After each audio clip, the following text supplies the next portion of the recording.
Most people judge their health one day at a time. They wake up and they ask the question, am I going to eat well today? Or they go to bed and they say, did I eat well today? Or did I work out today? Was today good or was today bad? They mentally score themselves. We all do this. But here's the problem. The body doesn't experience health one day at a time. Your physiology doesn't just reset at midnight, and your nervous system doesn't care how motivated you felt on Tuesday when it's Wednesday. Health outcomes aren't determined by isolated days. They are shaped by weekly patterns. So I want you to start thinking about the week and not the day. Once you understand this, you're going to be a lot less frustrated because thinking about a day versus thinking about a week you can always make up for bad days. Here's the core idea I want you to just sit with. You're not as healthy as your best day. You're as healthy as your week. It's your week that sets your health. Your body adapts to rhythm, not your intention. It adapts to what happens repeatedly, predictably, cumulatively over time.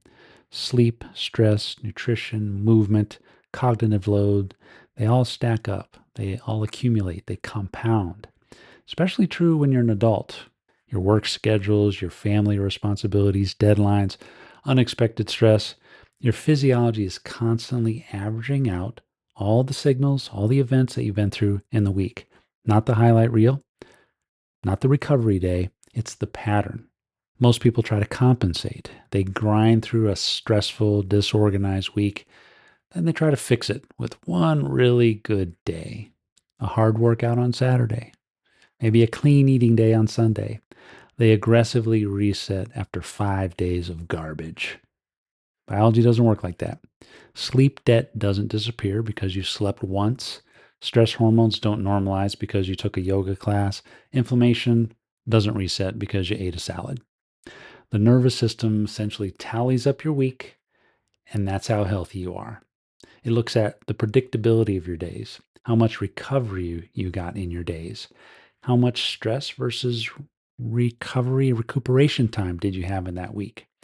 Your body simply averages your week. Across a typical work week, there are several things that quietly accumulate. First, sleep debt. Even losing 30 to 60 minutes of night every night adds up. It adds up very fast. Second, the stress load builds up. Meetings, decision making, deadlines, emotional labor, none of it's free. It taxes the nervous system. That's the key, your nervous system. Third, recovery debt. If movement, rest, or decompression are inconsistent, your nervous system never fully downshifts. You never fully recover. By Thursday or Friday, most people aren't making intentional choices anymore. They're just simply defaulting. This isn't a character issue, it's neurology. As the week progresses, decision fatigue increases. Every choice, what you eat, whether you work out, how you respond to people, what you prioritize, it costs cognitive energy. Research has shown that decision quality deteriorates as mental resources are depleted. So the more tired you are, the worse your decisions. At the same time, stress hormones rise when routines are unpredictable. Stress impairs the prefrontal cortex. That's the part of the brain responsible for planning, for controlling impulses, and your long term decision making and thinking.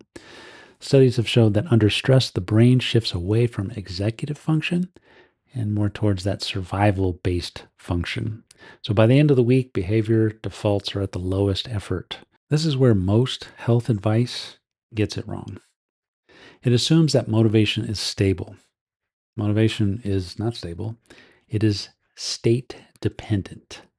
It drops under cognitive overload, it drops in sleep deprivation, and it drops with chronic stress. By the time most people try to be disciplined, the nervous system's already compromised. So you're asking a depleted system to self regulate harder. Just try harder. No, it doesn't work. It's backwards. This is where structure matters. Weekly structure reduces cognitive load before stress appears. It removes decision making from moments when your brain is least capable of good decisions. Planning once protects execution later.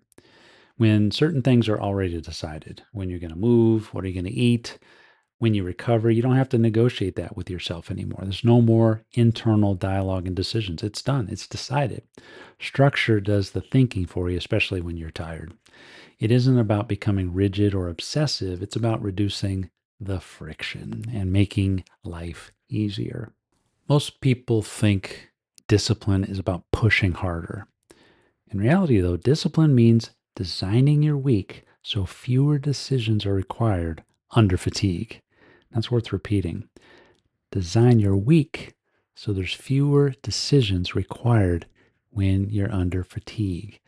A strong week will support your recovery, support mental clarity, and support your health. A week where stress is expected, not just imposed on you, that's a week where you're a little more in control. Even though you have the same stress, you're a little more in control. When you have that agency where you're in control, you're healthier. So stop evaluating this idea of a healthy day. Daily self evaluation creates emotional whiplash. Was it a good day today? I hope it was good. I don't know. Was it good? Was it a bad day? It was a bad day. I'm going to have to do a better day tomorrow. No, no, no. Just let all that go. Forget that stuff. Health doesn't respond to daily judgment, it responds to weekly activities, weekly habits, and weekly inputs. Stop asking, was today a good day or a bad day? Ask, did this week support my nervous system?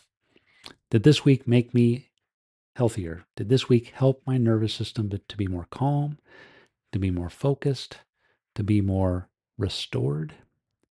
This is why so many people feel healthy on the weekends but exhausted during the week. Weekends have fewer distractions, more autonomy, more recovery time. Weekends are kind of a time to recover. Work weeks have unpredictability, high cognitive demand, compressed recovery. So the solution isn't to treat weekends as repair days, it's to bring that structure and recovery into the work week, into your day. I know I just said bring that into your day, but your days still have to be where things happen. I just don't want you to judge yourself on a bad day. You still have to plan good days, but stop chasing these perfect days. Build supportive weeks. Because in the end, and here's the truth, you're not as healthy as your best day. You're as healthy as your week.